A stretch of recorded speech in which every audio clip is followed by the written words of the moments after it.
So, magluluto po ako lang. Gulay lang. Aming ulam ngayon. Sasahugan ko lang po siya ng manok. Isa po tayo.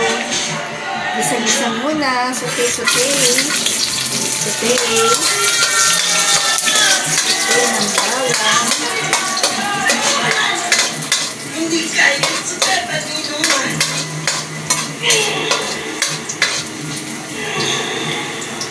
Sibuyas. As usual, gano'n naman ang pag-gigisa. Bawang ng sibuyas. Kung hindi man may kamatis. So basic. Parati naman gano'n. So after the saute with onion and garlic.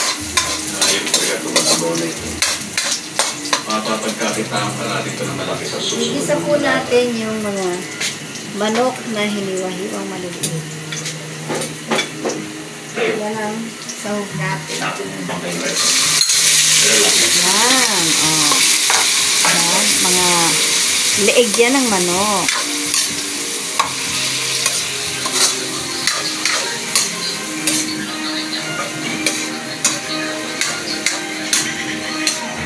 Pakukuluan ko muna ng konti para lumambot muna yung manok saka na yung gulay kasi yung gulay madali lang yung maluto.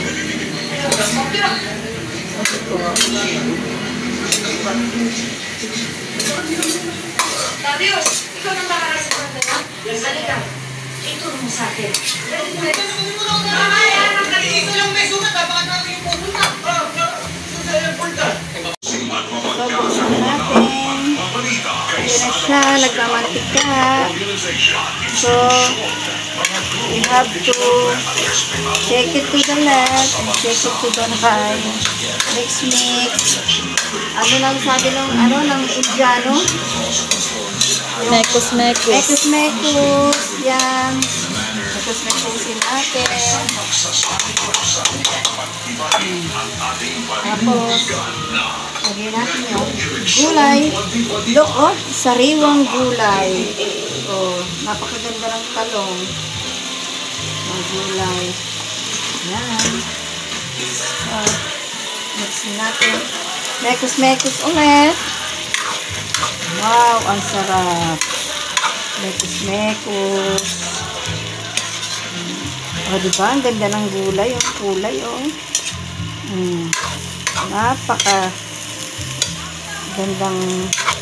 Napakasarap tong ulam na to. Napakagandang tingnan. Colorful. So, I will put wala na nga ako mga stock. Soy sauce.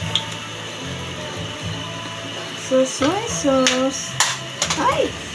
Bumagsak ang aking takot. Yung soy sauce.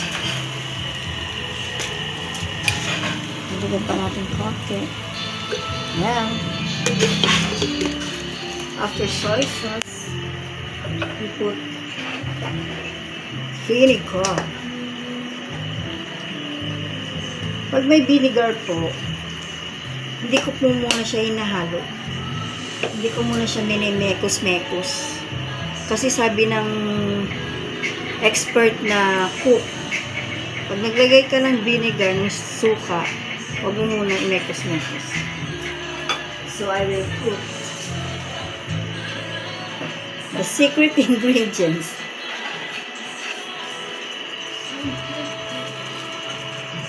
Ayan. Shake it to the left, shake it to the right, point to the east, point to the west, and I will put pamintang pino. Masarap yan. Ayan. So, mamaya na yung iba.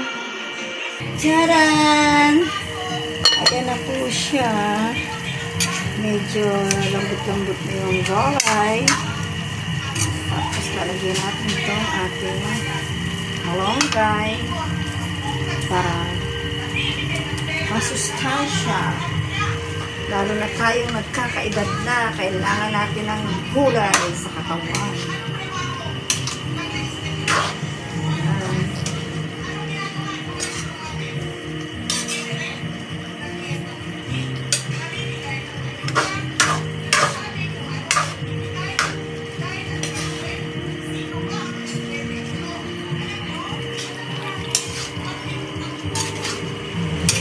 Okay na po ang aking pagluluto.